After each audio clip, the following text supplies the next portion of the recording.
Oleh karenanya pendiri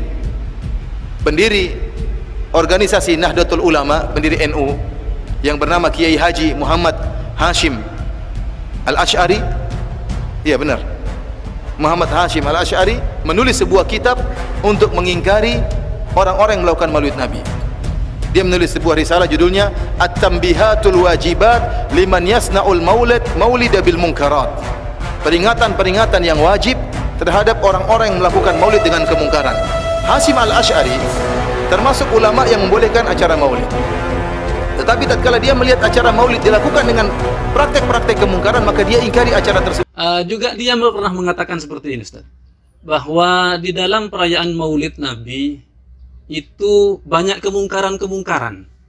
Sehingga Firanda itu juga mengatakan bahwa dia juga menyadari ada perbedaan pendapat di kalangan ulama, ada yang memperbolehkan, ada yang tidak. Namun pendapat yang rajih menurut Firanda tadi itu, pendapat yang unggul adalah tidak boleh memperingati maulid Nabi. Lah kenapa tidak boleh? Dia malah menyintir atau mengutip pendapatnya muassis Nahdlatul Ulama, Allahu irham, Mbah Hashim Asy'ari. Di sana dijelaskan, kata Firanda itu, bahwa Mbah Hashim Asy'ari ini tidak memperbolehkan maulid Nabi karena banyak kemungkaran-kemungkaran di dalamnya. Di antaranya ya tadi, kumpulnya perempuan dan laki-laki, atau mungkin ada mubadzir, merayakan maulid Nabi dengan cara besar-besaran. Ini mubadzir ini. Ini tidak boleh, ini termasuk mungkarat. Kata Firanda menjelaskan apa yang ada di dalam kitab At-Tanbihatul Wajibat Lima Yasna'il Maulid Bil Munkarat karya Mbah Hashim itu tadi. Pendapat jenengan tentang kitab itu apa memang seperti itu gitu? Yang disampaikan Firanda memang seperti apa yang ada dalam kitab itu? Jenengan kan memang mungkin sudah terbiasa dengan membuka kitab At-Tanbihatul Wajibat itu. Pertama, Ustadz Firanda itu memang suka sering mengkritik mazhab Syafi'i tanpa masuk terlebih dahulu ke dalam seluk-beluk mazhab Syafi'i. Beliau pernah menulis sebuah buku ajaran mazhab Syafi'i yang ditinggalkan oleh pengikutnya. Jadi dia inventaris itu. Dan dia tidak memahami tentang retorika atau sistematika dalam bermazhab.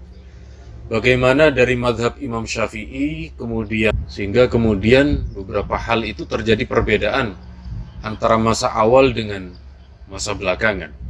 Demikian halnya, dia tidak pernah menjadi NU lalu melihat sepotong kalam atau dawuh dari Hadratus Syekh lalu dihantamkan kepada kita.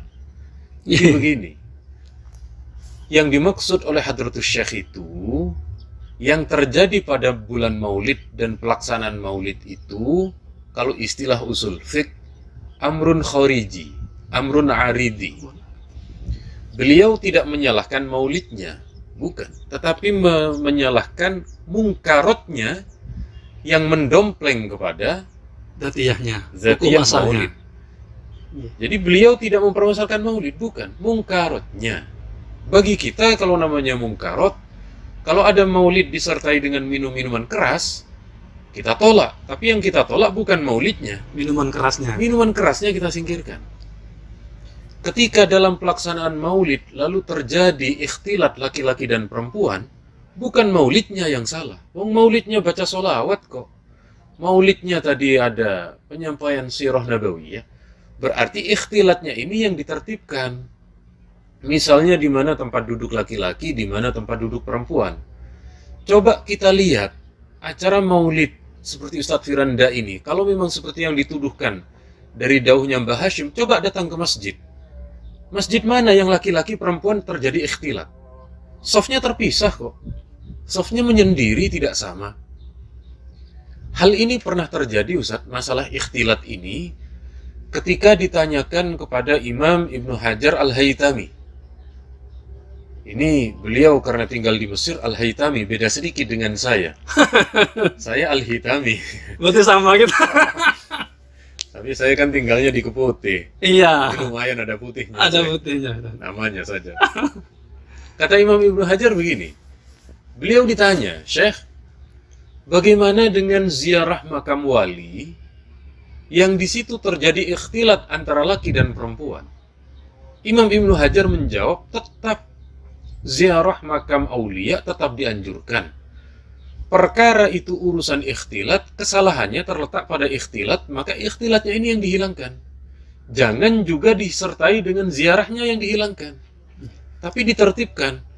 Beliau kemudian mengkiaskan, menganalogikan orang yang melakukan tawaf itu terkadang terjadi ikhtilat laki-laki perempuan. Apakah kemudian tawafnya tidak boleh? Tetap kita menjalankan tawaf, cuma kita yang menjaga diri dari perempuan, istri kita mungkin diletakkan di tempat yang, dan tidak ada orang yang kemudian ke Mekah dengan tujuan ikhtilat, tidak ada. Itu namanya sekali lagi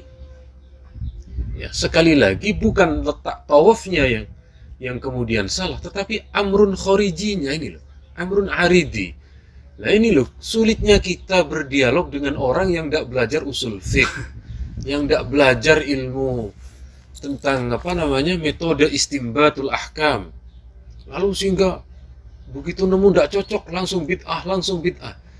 Ini ibarat dokter, itu dokter gadungan semacam itu. Mengapa? Sebab begini Ustaz. Yang namanya dokter spesialis itu, yang namanya dokter yang memang memiliki keahlian, begitu ada orang mengeluhkan sakit, itu tidak langsung divonis. Ini saya panas dok, ini kamu demam. Tidak langsung begitu. Dokter memeriksa dulu. Dianalisa, namanya mendiagnosa. Dilihat tekanan darahnya, mulutnya disuruh dibuka dulu. Kalau perlu kadang disuruh darah diambil untuk tes lab. Baru disimpulkan, oh ini panasnya karena demam berdarah, ini panasnya. Jadi proses memberi hukum itu panjang. Nah, tidak serta-merta melihat dalam satu sisi kok diponis langsung seperti itu. Nah, betul. Jadi sekali lagi, para kiai kita, para ulama kita ini sudah menganalisa hukum maulid ini begitu panjang, begitu detail. Sekali lagi, apa yang dihukumi sebagai bentuk tabdzir, bentuk ikhtilat, itu bukan substansi perayaan maulidnya, bukan. Tetapi ini yang perlu dibenahi. Monggo kalau ada yang salah orang dengan kemungkaran ini kita benahi. Tidak betul, ikhtilat itu tidak boleh. Tabdzir ini caranya begini-begini. Nah, maksudnya Ustadz Firanda itu dengan menemukan dari karyanya Mbah Hashim tentang mungkarot ini, dia tembakkan mungkarotnya agar maulidnya juga hilang gitu loh. Ya ini kan ilmunya anak-anak yang semacam ini. Kita tahu hal semacam itu. Jadi kita pilih mana amrun dakhili yang benar-benar bentuk maulid yang tidak ada pelanggarannya itu, mana yang ketika pelaksanaan orang awam itu ada kesalahan, maka ini dipertahankan, kesalahan itu yang dibenahi, kan selesai. Berarti Firanda itu seumpama saya menggambarkan seperti ini, Ustaz. Melihat sebuah pohon besar yang sudah kokoh, cuman ada benalu, kok karena benalu itu pohonnya mau ditebang. Kan sebenarnya yang baik benalunya dibuang, pohonnya terus biar saja, biar bisa dijadikan tempat berteduh dan lain sebagainya. Ya seperti itulah mungkin bukan cuma sekedar itu, bukan cuma sekedar soal sesimpel masalah maulid lalu ada kemungkaran itu, bukan. Tetapi sistem 4 mazhab ini, sistem 4 mazhab di dalam fikih, 4 mazhab itu, kemudian akidah kita Asy'ari Maturidi yang sudah mapan ribuan tahun diamalkan oleh miliaran umat Islam, itu mau diganti sistem baru Salafi ini. Oh gitu. Jadi pikirannya sama seperti tadi, seperti jenengan, tetapi jangankan untuk merobohkan sistem yang sudah berjalan ribuan tahun, dan itu alhamdulillah sampai sekarang nggak berhasil ya. Meskipun di YouTube sudah tiap hari mereka gembar-gemborkan, tetapi kalau kita datangi orang-orang di dunia nyata, mereka tetap sama seperti kita. Alhamdulillah oleh Allah tetap diberi kekuatan. Oleh Allah insya Allah ya ajaran kita ini yang diberi keabadian sebagai sawadul a'zam.